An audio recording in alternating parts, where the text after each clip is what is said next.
At pasensya na kayo medyo tayo may nakulit. Kailangan ko pumunta kayo medyo tulog.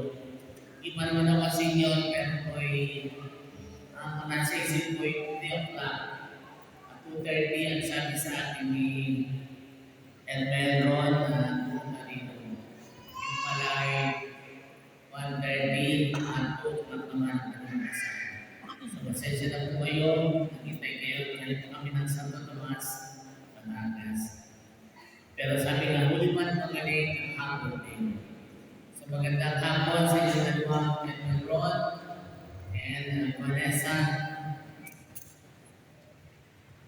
Ay sinabi pati ng mga magulang ni Edmund Ron at Vanessa, ang parents ni Edmund Ron, Edelberto at Emily, ang parents sa Maria Vanessa, Eleuterio and Emma, magandang po sa aking mga nagbibisigang ninong, nagaganda ang mga ninang, mga abay po natin, at mga bisita, magandang hapon sa inyo lahat.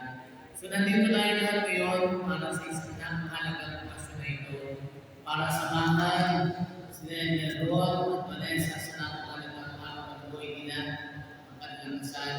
At ngayon din samahan sila ng manalangin sa Diyos, pagpapamahalan na yung maging matibay at matangan. Pero bago pagpatuloy ng ating sermon, i-interview ko ng ating mga akasanin. Tatayo kayo dalawa, Edmund Ron at Vanessa. I-interview ko lang sa inyo. Sino mauna? Mauna Edmund Ron. Edmund Ron.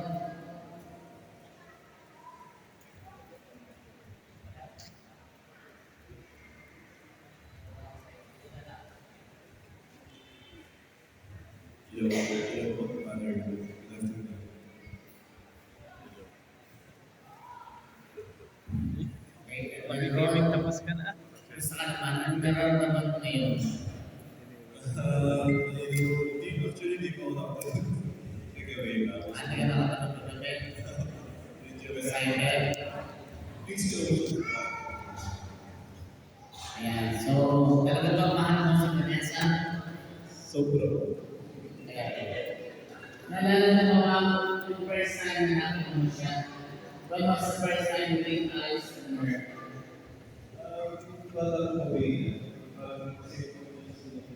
Pero, Ang mag-associate kayo? pero may siya sa practice. Totoo yun. So, ano yung first impression mo nung pakita mo si Vanessa? Anong nasabi mo sa sarili mo? Siyempre, Then, pero hindi ko expect magkakamas ko. so paano kayo travel sa Calva? So, ano yung impression ninyo? Masama ba siya? Pakilala pa sa inyo? May nagbigay ng number niya sa iyo? Hindi ko, parang hindi tayo nag-perfect. Nag-push sa Facebook. Tapos, yun. Then one time, I think we were doing an Avenger, Harvest Avenger. Then, may idea ako.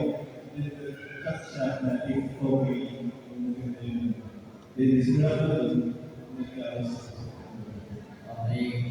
So, dahil sa libo ka sa kanya, naging price ko muna kayo, hindi na ako muna. Friends ko na doon. Kung isang sa mga kakaibahay, Ilang buwan na nakakapagin si Nicole? I think 3. 3 months, bago na isang pinag-upo ni Vanessa. So, ngayon naman ay kayo maharap sa lahat para magkasala, no? So, ba't may decide and then ba't may decide na ito na yung babae na gusto mong maging partner forever at gusto mong ginaya din yung mga anak? Ano ang gusto mong atakian ni Vanessa? First of all, yun, sa show, sa yung mga, especially kung nakausap ko siya, mahilig siya sa bata, yung mga pamangkin niya, talagang nakita ko kung gano'n niya minamahal. So, doon ko what if ako, sarili ko namin yung alagaan. So,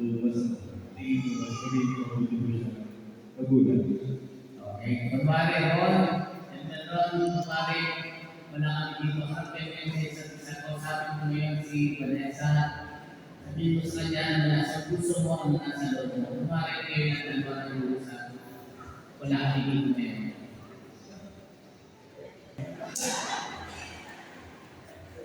Siguro yun, kung hindi madali yung insurance kasi LDR tayo. Pero yun, nandito na tayo, and sabi ko naman na, I think it's worth it. Thank you, Edward Ron. Ano naman Vanessa, hindi kami mo may Ron kay Vanessa. Kung Vanessa, tapos naman, ano nararamdaman mo ngayon? Pinag-address na rin, makikita mo akin. Okay. So, talagang mahal mo si Edward Ron? Si. Ano sa inyo ay Spanish? Si Spanish? Hindi po ka nagbawa ng Spanish eh. Sa inyo po alam ko lang yung si. Senyor, senyora. Okay. So, talagang mahal mo si Ron? Opo. Yan. So, naalala mo ba yung first time na nakita mo si Ron?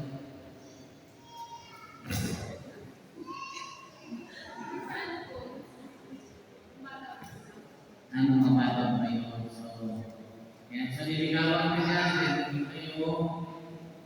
Bakit ka nag-decide na tanggapin yung proposal ni Ron and Ron na pagpakasal? Bakit you decide na he's the man will wait at he will be the father of your children?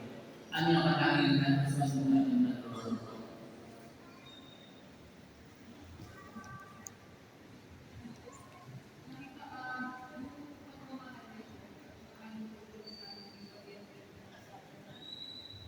Manaping yung pamilya. Thank you very much. Vanessa, sa harap kayo sa isa't isa. Usap kayo dalawa. Kung wala kami dito, be free to tell him what's in your heart. Pwede English mo? Ha? Pag-ibig na lang. Gusto mo lang yung mga kismis?